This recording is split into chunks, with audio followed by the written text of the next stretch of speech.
Don't allow yourself to be controlled by these 5 things. Many people spend their life at the mercy of circumstances, living at the mercy of what happens to them, living at the mercy of other people, not living in the present because they are stuck in the prison of their past.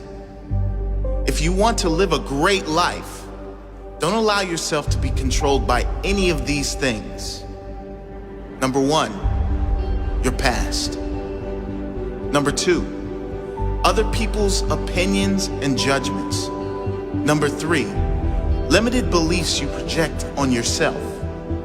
Number 4, relationships. And number 5, money. Number 1, don't allow your past to control your present or your future life. Whatever happened, you must let it go. Leave the pain of your past behind so it cannot ruin your future. Leave the darkness of your past behind so it cannot block the light of your bright future. Your past is gone. Whatever happened, whether unjust, cruel, harsh, whatever the case, reliving the events will never do you any good. If someone did you wrong, the only way you can win is if you let go and move on. If you live in hate, they win. If you live in the victim story, they win. If you want to win, you must focus on building your future and start right now. Release that weight from your back so you can be free. Don't allow events from the past which are now gone to ruin this moment, which is perfect. This moment, which is now to enjoy, which is ready for you to live fully. Number 2, don't allow other people's opinions and judgments to control the direction of your life. The need to fit in and feel wanted can cause you to travel down paths you don't want to travel. People pleasing is a curse that should be avoided at all costs. Before you do anything, ask yourself, am I doing this because I want to do it, or because of my fear of judgment from others if I don't? You were born unique for a reason. You were born to stand out, to be appreciated and loved for who you are. Don't dim your light so you fit into the dull background of other people's lives. Shine bright as you are.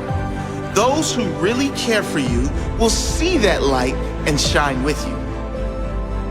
Number 3, don't allow your life to be controlled by your own limited beliefs. Now, a warning with this one. These beliefs may be conscious, but more than likely, they're unconscious. They may be unconscious limitations that have been conditioned in you from a young age and throughout your entire life by listening to those around you who never reach for their own dream. Notice your own limited beliefs and tell them to shut up. There is nothing you cannot do, nothing you cannot have, and no one you cannot become if you believe in yourself. If you believe anything is possible, guess what? Anything is possible. When you change your belief from limited to unlimited, your potential is unlimited. Imagine what you could achieve if you lived your life as though anything is possible, as though miracles are a standard requirement of every day. As the saying goes, when there is no enemy within, the enemy outside can do you no harm. When you have nothing inside holding you back, there is nothing outside that can hold you back either. Your entire life will change the very instant you decide to change your mindset. The instant you decide to see everything as a gift. When you decide to see every circumstance and challenge as a blessing rather than a curse, the very instant you become conscious to the fact that everything in it is as it should be. And know that fighting what is insane. Number 4, relationships. A touchy subject. But if you are always needing another to be happy, to feel complete, then you are always one moment away from a breakdown if that person leaves you, or unhappiness if the relationship you are in is not going well. I'm not suggesting to avoid relationships. There is no force on earth that is greater than love and connection.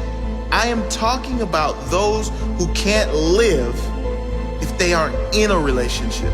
Those who will be with just about anyone, including all the wrong ones, just to avoid spending a moment being single. What I am saying is to develop enough mental strength that you get to the point where you don't need others to make you happy. You are just as happy being alone as you are in a relationship. And number 5, this is what controls the majority of humans on the planet. And you guess what it is? Money. This does not mean you shouldn't want abundance. It doesn't mean money is evil. You know as well as I do what great things you can do and how many people you can help with money. What this means is, do not allow your decisions to be controlled by money. If you are choosing something only on the factor of how much money is involved, you've just made the wrong decision. What you will find is that when you follow your heart and you lead with your intention to serve others, to give your best to others every single time, when you follow your intuition and truly give your soul, then the money will come. And it will come in far greater amounts than if you simply chase money for the sake of chasing money. So challenge yourself to live the life you want to live, free from being controlled by anything. Find your freedom. Live fully. You know what's really tough? Loving people for who they are. Not who we want them to be. Not who we think they can be. But loving them exactly as they are today. It's tough because we have our own expectations by which we measure others. We focus so much on whether the other person is meeting our standards that we forget to love them for being uniquely flawed and evolving, just like ourselves. Perhaps at a different pace, in a different place. But when we actually succeed, when we love someone for who they are, we see how quickly they transform into the greatest, most inspired version of themselves. You see, the truth is that we don't know a thing about the silent battles fought by those we admire. Battles that are perhaps compensated by the very bravado we respect. We do not see the pain hidden behind their smile. We don't see the suffering and loss they've endured. But more importantly, we do not know what wisdom is hidden in the hearts of those who go unnoticed. Recognizing this humanizes our role models, flattens our egos, and gives us reason to treat every person with compassion and kindness. The most broken people have taught me more about life than some teachers ever could. They taught me hope. Now, one of my favorite things to do is give that hope to others. To understand their fears and assure them that their dreams are much more powerful than their demons. To dissolve their insecurities and remind them that they don't have to have it all figured out in order to move forward. These things are my favorite, not because I have more to share than anyone else, but because it is so often that I myself need to hear the words I speak. By offering hope to others, I develop hope for myself. See, the reality is that no matter how insightful someone may seem, they are equally clueless.